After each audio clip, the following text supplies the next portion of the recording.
Hey guys, FIFA Vic here with episode 6 of my Leeds United Manager Mode series on FIFA 14. As talked about in the previous video, we are playing Chelsea in the Capital Cup semi-final. We are at Stamford Bridge. A very tough game, obviously, taking on a very big Chelsea team. Full strength team as well. They've got Hazard in, Cole, everyone you would expect to be in the team. They've got Eto as well, as we all know, is an absolute beast on FIFA 14 this year. And things go really tough right from the get-go, right from the kickoff, guys. It was really tough match there. As you could see in that previous clip, we're attacking straight off the bat, giving our all kinds of trouble to our defensive line, getting corners left, right and centre as well.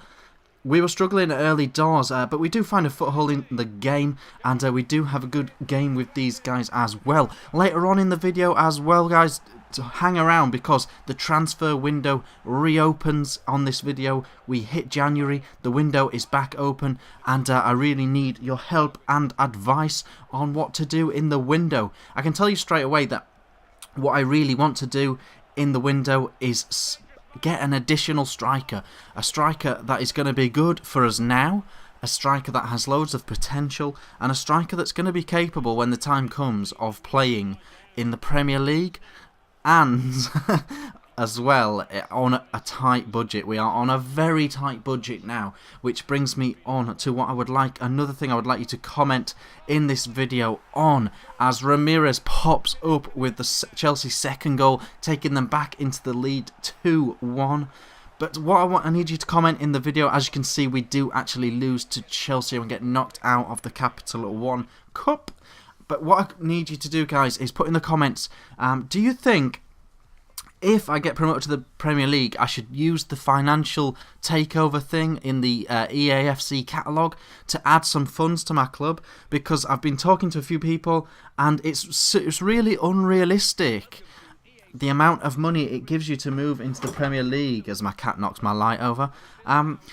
Basically, it only gives you about 5-6 million to go into the Premier League with, which is so unrealistic. In TV rights alone, the club would benefit from 40 million, 50 million at least, So it seems really unrealistic. Do you think it'd be a more interesting series, more fun, if I used the financial takeover to add a few million to my transfer kitty if I can get promoted out of the Championship? Let me know in the comments. If you think it spoils it, I won't do it.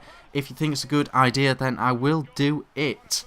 We are back into the Championship, back into the bread and butter of what we do, and back into a Yorkshire derby, another Yorkshire derby in the Championship. We're up against Huddersfield Town, away in Huddersfield. A few of you guys probably know, I've mentioned it quite a few times. I do actually live in between Huddersfield and Leeds, but I work in Leeds. And Huddersfield are doing really good now, they're doing really good in the Championship. That is exactly where they've always wanted to be, in that Championship division. And they're thriving as a club. They're doing really well. It's nice to see. And they're having a good season in real life as well. But they were no match for my mighty Leeds team. Ross McCormack on the score sheet twice to give us the 3-1 win against Huddersfield Town, and another important 3 points. While I was talking about the financial situation, I was also simulating a game against Yeovil, Championship whipping boys Yeovil. They said they're doing really rubbish in real life. They're doing really rubbish in this career mode as well, and we picked up a nice and simple win against them in a simulated game. So we get into a game against Nottingham Forest, Championship promotion rivals, very strong club, good heritage and all that good stuff. But McManaman pops up with an absolutely beast goal to take us 1-0 into the lead. And as I said at the beginning of the video, guys, I'll go into it now a bit more. I'm looking to pick up a striker. Some fantastic suggestions from you guys already about who to look at. But if anyone does at any point have a suggestion for a striker, that would be fantastic to put that in the comments for me as well. I do read every single comment from these Manager Mode series because I think it's really good. I think it's really enjoyable, the fact that you guys are helping me out with like who to buy and stuff, and it'd be cool for you guys if you see that I buy a player that you've suggested and all that sort of stuff. Despite a ridiculous comical goal that we conceded against Nottingham Forest, we did manage to edge out a win and another 3 points. We're currently sat second in the league behind Middlesbrough, I believe. That is is how I understand it. And we get a draw against a strong Bolton lineup. Yeah, you could just see it in the bottom right of that clip there.